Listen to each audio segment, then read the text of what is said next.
Okay, so today we're going to finish up our chameleon, and we're going to be using oil pastel to color over the rest of my bark and my leaves on here.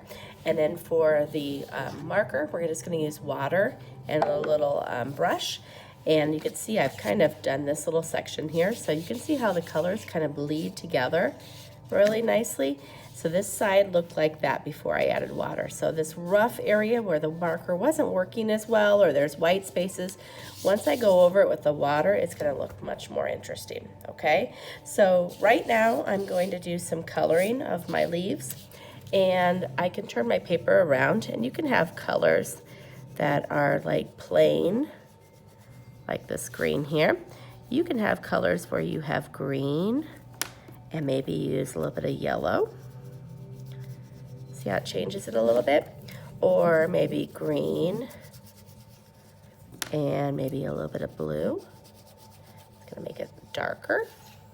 Or green, I'm gonna actually go over that with green again so it blends nicer. Or green and maybe some brown. I always go over with green again when I use brown or dark colors. And then they kind of slightly change, so green with brown, green with blue, green with yellow, plain green, and maybe this plain, oh, I don't have a light green in here, maybe a plain light green. So it's just kind of fun to kind of test those colors out. And then for the branch, you'll just use brown, and there's different shades of brown in the box.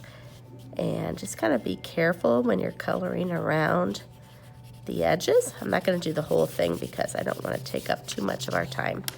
But just like we did before, maybe I'm going to have green in with my brown.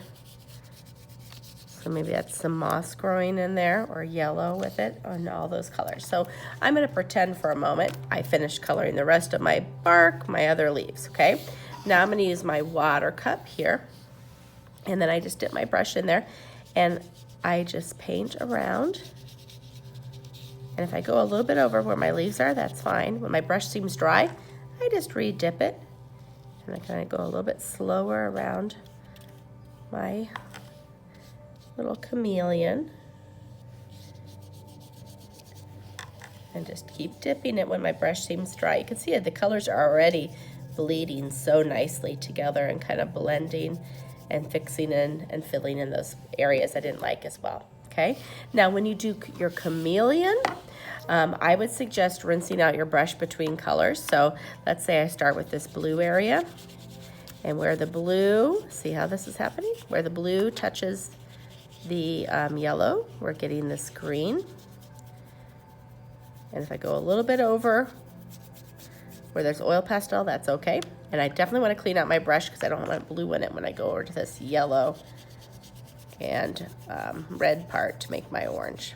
Then go back into the water, finish up the rest of this, and it's already kind of working its magic and bleeding those colors, okay?